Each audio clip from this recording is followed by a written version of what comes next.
அறிவிச்சுடர் பார்வையாளர்களுக்கு வணக்கம். இன்றைய காணொலியில் நம்முடன் இணைந்திருப்பவர் வழக்குரைஞர் அழகரசன் அவர்கள். வணக்கம்.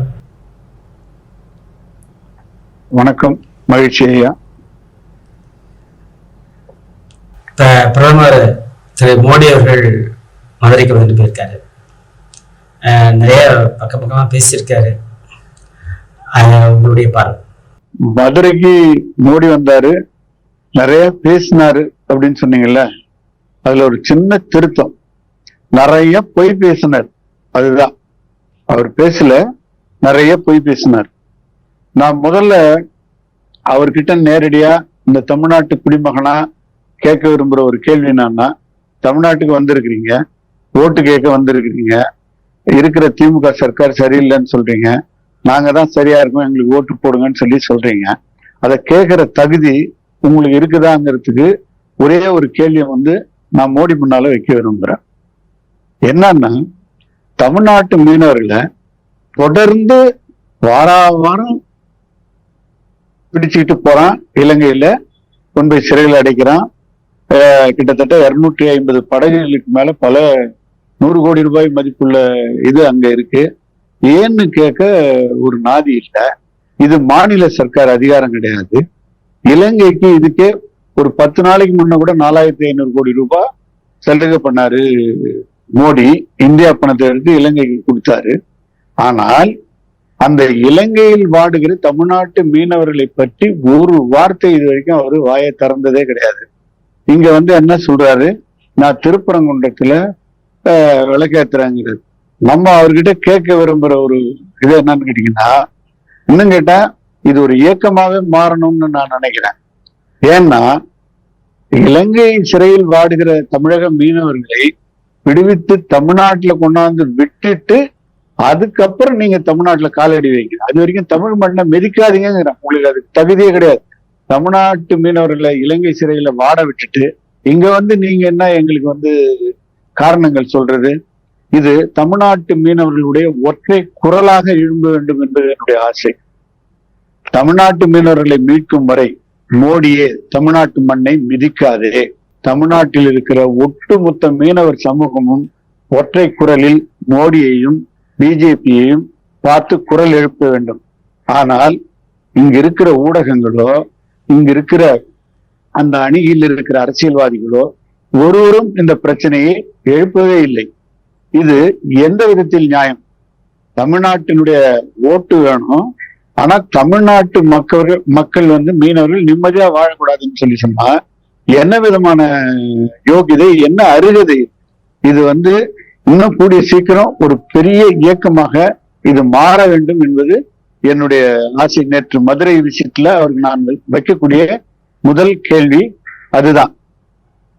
அடுத்து அவரு திமுக சர்க்காரை பார்த்து சொல்றார். என்ன சொல்றாருன்னா, திமுக சில்லறைத்தனமான அரசியல் செய்து அப்படின்னு சொல்லிட்டு போயிருக்காரு நேத்து. எது ஏன் சில்லறைத்தனமான அரசியல்? மதுரைக்காரங்கிட்டே சொல்றாரு, இது தேவர் பிறந்த மண், இது கட்டபொம்மன் பிறந்த மண், இது இமானுவேல் சேகரன் பிறந்த மண், மருது சகோதரர்கள் பிறந்த மண், மதுரை மல்லிகைப்பூக்கு ரொம்ப பிரபலம், இது என்ன பித்தலாட்டம்? இது மதுரைக்காரங்கிட்டே மதுரை பற்றி சொல்லுவீங்களா நீங்க? இது என்ன தமிழனை எவ்வளவு முட்டாளா நீங்க அது எங்களுக்கு தெரியாதா? மதுரை மல்லி பிரபலம்ன்றதோ, தேவர் அங்க பிறந்தாரு, அவர் பிறந்தாரு, இவர் பிறந்தாரு, அதெல்லாம் தெரியாதா எங்களுக்கு? என்னன்னா சொல்றதுக்கு விஷயம் இல்லை. அதனால அவர் திமுக பார்த்து சில்லறத்தனமான அரசியல் அப்படின்னு சொல்றாரு. தமிழ்நாட்டுக்கு இது வரைக்கும் உருப்படியா என்ன கேட்டாக்கா, நேற்று மதுரையிலேயே சொல்லியிருக்காரு, தெருவுல கழிவுநீர் சரியில்லை, கால்வாய் அது சரியில்லை, இது சரியில்லை அப்படிங்கிறார். ஏன் அந்த மதுரையில உங்க கண்ணுக்கு எய்ம்ஸ் இல்லாது தெரியலையா? அதே மதுரைக்கு கொஞ்ச நாளுக்கு முன்னதான் மெட்ரோ வச்சுக்கிறதுக்கு உங்களுக்கு தகுதி இல்லைன்னு சொன்னீங்களே, அது தெரியலையா? இது சில்லறத்தனமான அரசியல். அந்த மக்களுக்கு தேவையானதை பேசாம, இந்த நாட்டுக்கு தேவையானதை பேசாம, சும்மா முருகன் பாத்துக்குவான். இன்னொரு காமெடி பண்ணிருக்காரு. தமிழ்நாட்டுக்காக முருகன்ட்ட வேண்டினாராம். முருகன்ட்ட தான் தமிழ்நாடு இருக்கணும் டெய்லி வேண்டிட்டு இருக்கிறானே. அங்க இருந்து வந்து இங்க வேண்டறதுக்கு குஜராத்ல இருந்து. அதுல சொல்றாரு, இப்ப நம்ம அவரை பார்த்து கேட்க வேண்டிய ஒரு கேள்வி என்னன்னு கேட்டீங்கன்னா, நீங்க சொல்றீங்க தமிழ்நாட்டுக்காக வளர்ச்சிக்காக முருகன்ட்ட வேண்டிக்கிட்டேன் அப்படின்னு சொல்றீங்க. ஆனா அம்பானிக்கும் அதானிக்கும் பணம் கொடுக்கறதுக்கு இந்தியா கவர்மெண்டினுடைய பணத்தை எடுத்து கொடுத்துடுறீங்க. அப்போ அம்பானிக்கும் அதானிக்கும் நீங்க நேரடியா அருள் புரிஞ்சிருவீங்க. ஆனா தமிழ்நாட்டுக்கு ஏதாவது ஒண்ணு வேணும் அப்படின்னு சொன்னா நீங்க முருகன்ட்ட வேண்டிக்குவீங்களா? என்ன பித்தலாட்டம் இது? ஏன் இப்படி பண்றீங்கன்னு கேட்டா இன்னொன்னு சொல்றாரு, நாங்க வந்து உங்க செங்கோலை வந்து அங்க வச்சிருக்கோம். எங்க வச்சிருக்கோம்? பாராளுமன்றத்துல வச்சிருக்கோம். இது என்ன பேக்கரி டீலிங் மாதிரி இருக்கு? நீ செங்கோல் அங்க வச்சா நாங்க இங்க எதுவும் எங்களுக்கு தேவையானதை கேட்க கூடாதா? நீ எங்க செங்கோலையே வச்சுக்க வேணாங்கிறேன் நான். என்ன, நாங்க எங்க கோயிலையே நாங்களே வச்சுக்கிறோம். நீ என்ன செங்கோல் வச்சுக்கிட்டா எங்களுக்கு என்ன கல்வி நிதி வந்துருமா? நீ செங்கோல் வச்சுக்கிட்டா மீனவர்கள் மீண்டு வந்துருவாங்களா? நீ செங்கோல் வச்சுக்கிட்டாக்கா சிலிண்டர் விலை குறைஞ்சிருமா? நீ செங்கோல் வச்சுக்கிட்டாக்கா டீசல் விலை பெட்ரோல் விலை குறைஞ்சிருமா? நீ செங்கோல் வச்சுக்கிட்டாக்கா டாலர் விலை குறைஞ்சிருமா? இல்ல எங்களுக்கு வர வேண்டிய வரிபாய்க்கு வந்துருமா?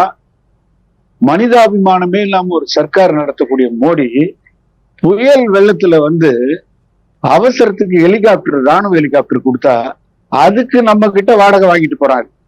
புயல் நிவாரணம் தரல, அவர் அனுப்புன வாடகை ஹெலிகாப்டருக்கு வாடகைக்கு வாங்கிட்டு போறாரு. அப்போ தமிழர்களை கிள்ளுக்கிறையான்னு நினைக்கிறாரு, தமிழர்களுக்கு அறிவு இல்லைன்னு நினைக்கிறாரு. அதுக்கேற்ற மாதிரி அவர் கூட இருக்கிற கொத்தடிமைகள் என்ன பண்றாங்க, மாநாட்டுல பெரியார் படம் வைக்கிறான், எடுனோட பெரியார் படத்தை எடுத்துட்டு தாமரை படத்தை வைக்கிறாங்க. அதுவும் தமிழிசை மாதிரி ஆட்கள் மோடி விஷம் கொடுத்தா கூட அவர் மோட்சத்துக்கு தாங்க வழிகாட்டுறாருன்னு சொல்லக்கூடிய அளவுக்கு ஜால்ரா, கொஞ்ச நெஞ்சம் ஜால்ரா கிடையாது. அப்ப எங்களுக்கு எந்த விதத்திலையும் ஒரு நன்மை பயக்காத ஒரு மனிதர், இங்க வந்து எங்க வளர்ச்சியை பற்றி பேசாத மனிதர், இங்க வந்து எங்க கிட்டே எங்க ஊரை பத்தி சொல்லிட்டு வந்து மதுரையில கலவரம் பண்றதுக்கு வேணும்னே போய் முருகனுடைய முதல் படை வீட்டுக்கு வந்திருக்கிறோம் அப்படின்னு சொல்றீங்க. அது முதல் படை வீடுன்னு எங்களுக்கு தெரியாதா? போயிட்டு என்ன சொல்றாரு, முருகன் பார்த்துக்குவானா இதெல்லாம். என்னன்னா அந்த மேல இருக்க தர்காவை இடிக்கிறது தான் அவங்களுடைய நோக்கம். அதை அறிவிக்கிறாங்க வெளிப்படையா. இன்னொரு அயோத்தியா இதை மாத்துவோம், நாங்க வந்து அங்க வந்து அந்த இடத்த ஆக்கிரமிப்போம் அப்படிங்கிறத.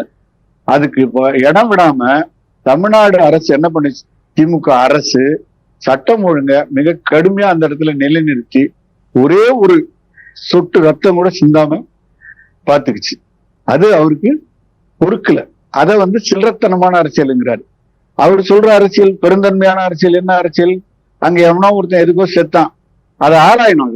அது அந்த திருப்பரங்குன்ற இதுக்காக தான் செத்தான் அப்படின்னு சொல்லி அவங்களே ஒத்துக்கல. அவங்க சொந்தக்காரங்களே அப்ப விரட்டி விட்டாங்க.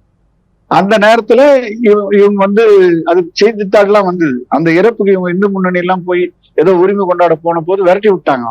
இப்ப என்னடான்னா இப்ப அந்த குடும்பத்தை இது பண்ணி இப்ப வந்து அவங்க வந்து இதுக்காக சத்த மாதிரி பேசுறாங்க. ஆக தமிழ்நாட்டை ஒரு கலவர பூமியா மாற்றுவதற்கான வேலையை ஒரு பெரிய பதவியில இருக்கக்கூடிய செய்யறாரு. அதுக்கு வந்து முதல் தடவையா வாய் பூரா பொய்யாகவும் பேசிட்டு போயிருக்கிறார். நீங்க நேர்மையான ஒரு பிரதமரா இருந்தா ஒரு மீனவர் பாக்கி இல்லாம இங்க மீனவரை கொண்டாந்து எங்க வீட்டுல விடுங்க. மீனவர் குடும்பங்கள்ல முதல்ல நீங்க விளக்கு ஏத்துங்க. அப்புறம் நீங்க மலையில போய் கொல்லி வைக்கிறீங்களோ என்ன வைக்கிறீங்களோ அதை அதுக்கப்புறம் பாத்துக்கலாம். நீங்க செய்ய வேண்டிய இந்த கடமையை செய்யுங்க. அதை விட்டுட்டு பேசிக்கிட்டு எங்களை பார்த்து சில்லறத்தனமா அரசியல் பண்றோம்னு சொல்லாதீங்க அப்படிங்கறதா எனக்கு மதுரை விசிட்ல அவர் பேசின ஒரு சாராம்சத்துல எனக்கு புரிந்தது. உங்களுடைய பார்வைக்கு மிக்க நன்றி. வணக்கம். வணக்கம், மகிழ்ச்சி.